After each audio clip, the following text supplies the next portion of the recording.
Bueno, hoy quería hacer un video acerca del Evangelio Esenio de la Paz porque encontré algo muy sorprendente en este Evangelio apócrifo, el Evangelio Esenio de la Paz.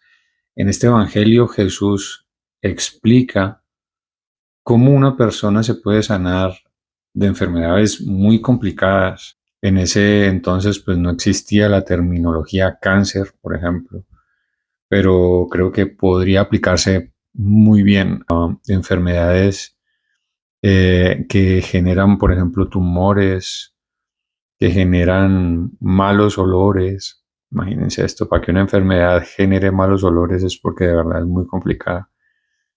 Abscesos, tumores, etcétera, cosas que generan la muerte al final en una persona.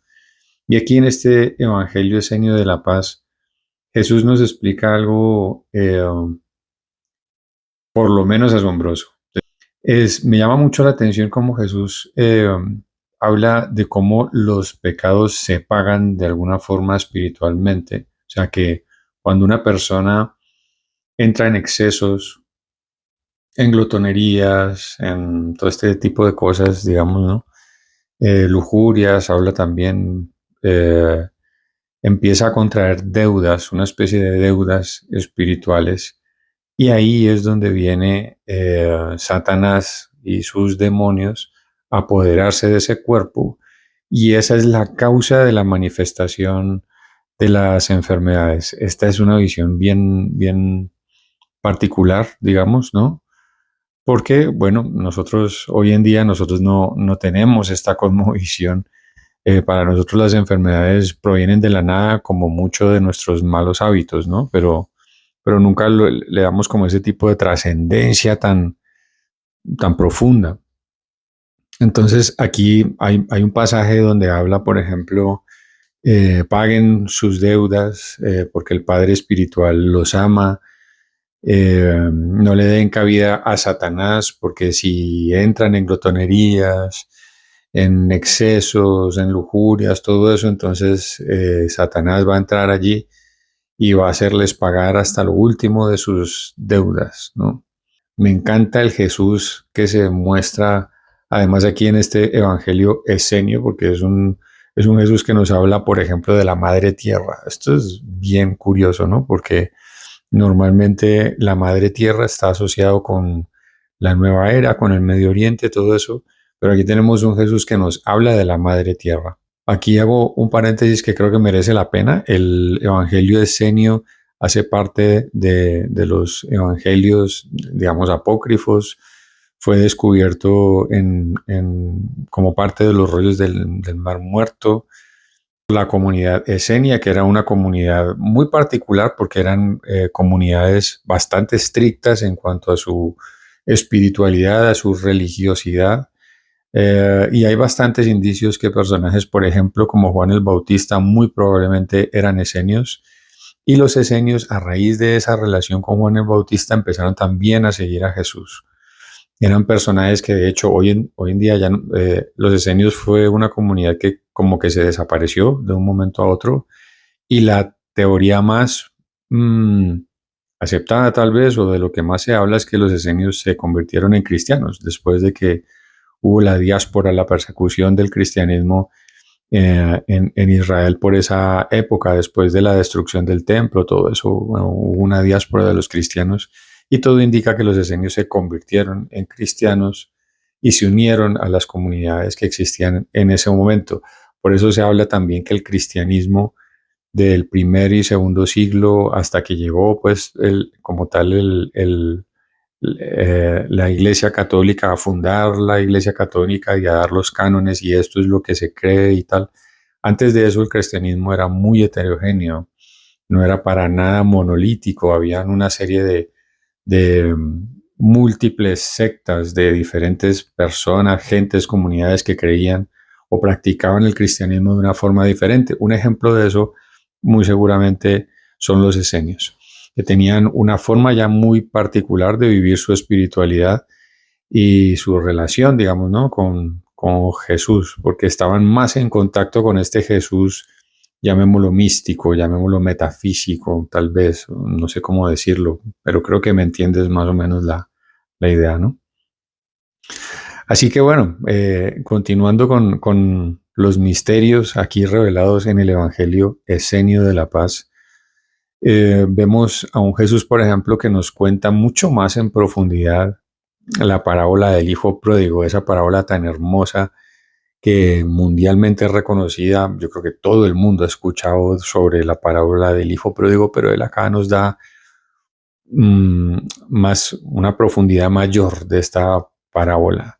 Nos habla de quién era el personaje que se adueñó, digámoslo así, del Hijo Pródigo y lo puso a trabajar eh, en las criaderos de cerdos, quién era la persona que la tenía esclavizada.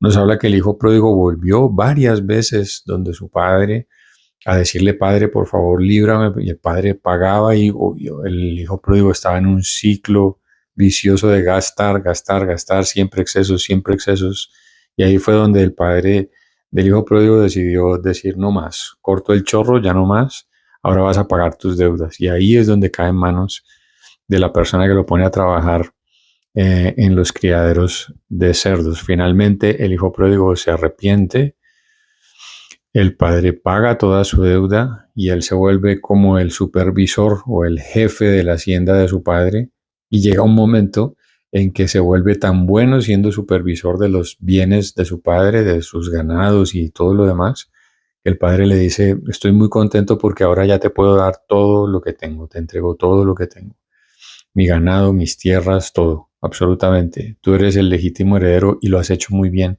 Y le dice algo que me tocó muchísimo, me pareció muy lindo, es que le dice, sigue prosperando porque de esa forma mi corazón se va a gozar en ti.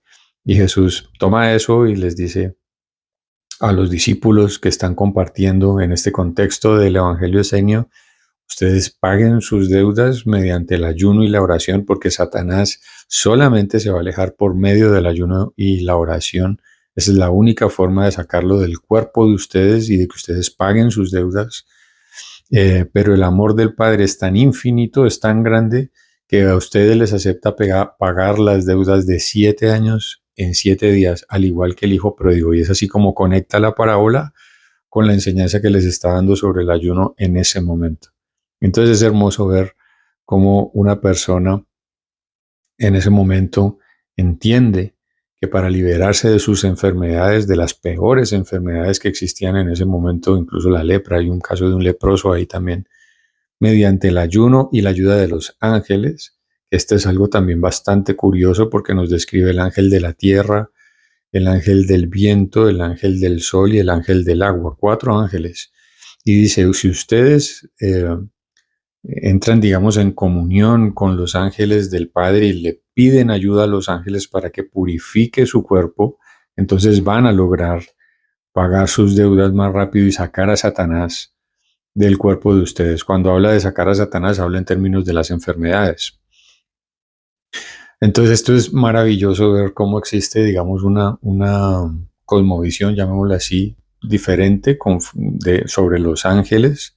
Finalmente podríamos decir que son las fuerzas elementales de la naturaleza, la madre tierra, que es la madre de todo, la proveedora de todo lo natural, ¿de acuerdo? En el mundo físico. Y sus ángeles, estos 4 ángeles que te mencioné, entonces él los pone a hacer como una especie, llamémoslo, podríamos llamarlos rituales, ¿no? Donde la persona entra en un río de agua pura y se purifica, donde la persona se expone al sol y se purifica, donde la persona toma muchísima agua y se purifica, donde la persona se estira y permite que el ángel del aire también purifique su cuerpo. Todas estas cosas son muy curiosas.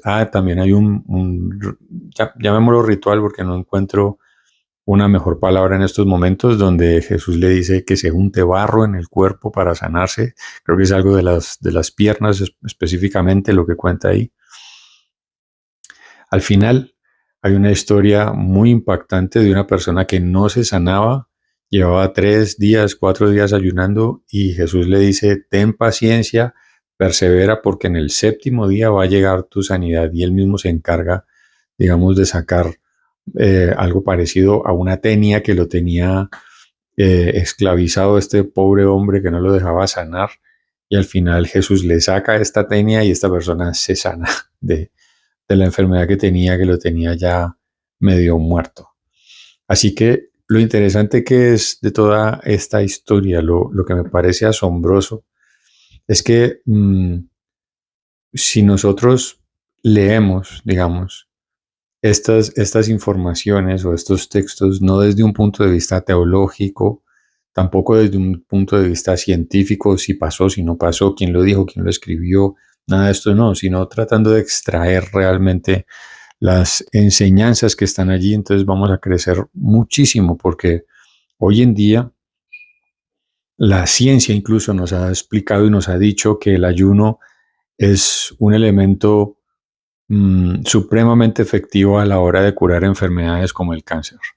Que el cáncer solamente se alimenta de glucosa, en ausencia de alimento, entonces el cuerpo activa un mecanismo que se llama la autofagia, que es que empieza a comerse las células que le sobran, digámoslo así, entre ellas también las células dañadas, y las células madres se reactivan y generan células nuevas y sanas.